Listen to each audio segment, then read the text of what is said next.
দুই দিনে টানা চতুর্থবারের মতো দেশে ভূমিকম্প অনুভূত হওয়ায় আতঙ্কে পুরো রাজধানীবাসী। বন্ধ ঘোষণা করা হয়েছে ঢাকা বিশ্ববিদ্যালয়, পলিটেকনিক ইনস্টিটিউট। এছাড়াও Viqarunnisa Noon school and college, ideal school and college সহ বিভিন্ন শিক্ষা প্রতিষ্ঠানে রবিবারের সকল পরীক্ষা বাতিল ঘোষণা করা হয়েছে। এর আগে শনিবার সন্ধ্যা ৬টায় ৩.৭ মাত্রার ভূমিকম্প হয় উৎপত্তিস্থল রাজধানীর বাড্ডা এলাকায়। এর ১ সেকেন্ডের ব্যবধানে ৪.৩ মাত্রা ভূমিকম্প হয় উৎপত্তিস্থল নরসিংদী। তারও আগে সকাল 10টা 36 মিনিটেও ভূমিকম্প হয়, যার উৎপত্তিস্থল নরসিংদীর পলাশে। অল্প সময়ের ব্যবধানে 4 দফায় ভূমিকম্প বড় ভূমিকম্পের আভাস বলছেন আবহাওয়াবিদ। সাকিবুর রহমানের রিপোর্ট।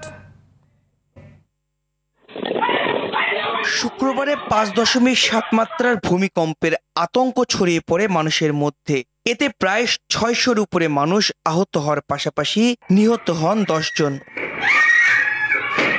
শুক্রবারে রেশ কাটতে না কাটতে শনিবার সকাল 10টা 36 মিনিটে ভূমিকম্প হয় উৎপত্তি নরসিংদীর পলাশে। সন্ধ্যায় আবারও নরসিংদী ও ঢাকায় ভূমিকম্প হয়। এতে ঢাকা বিশ্ববিদ্যালয়ের শিক্ষার্থী সহ অনেকে আহত হয়। ভূমিকম্প ঝুঁকির কারণে 6 ডিসেম্বর পর্যন্ত ঢাকা বিশ্ববিদ্যালয়ের সব ক্লাস ও পরীক্ষা বন্ধ ঘোষণা করা হয়েছে। আজ বিকেল 5টার মধ্যে সবগুলো হল খালি করার নির্দেশ দিয়েছে প্রশাসন।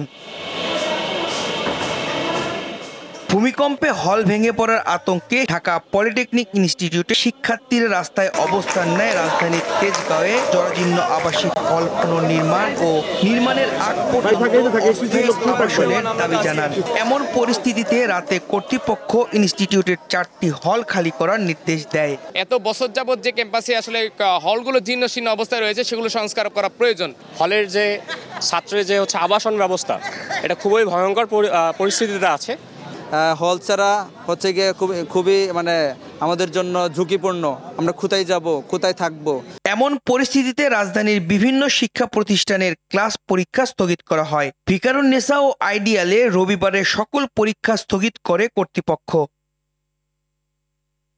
1918 সালের পর আবার বড় একটি ভূমিকম্পের সময় ঘনিয়ে এসেছে। ভূমিকম্পের যেহেতু আগাম সতর্কতা নেই এবং প্রাকৃতিক দুর্যোগ হিসেবে এটি ঠেকানো সম্ভব নয়, এজন্য সতর্কতা ও প্রস্তুতি রাখা জরুরি। 1918 সালে শ্রীমঙ্গলে 7.3 মাত্রার একটি ভূমিকম্প হয়েছিল। সেই হিসাব অনুযায়ী আসলে প্রায় 100 বছরের বেশি হয়ে গিয়েছে। তো এটা অনুযায়ীও একটা বড় ভূমিকম্প হওয়ার সম্ভাবনা রয়েছে। সাকিবুর রহমান, RTV, ঢাকা।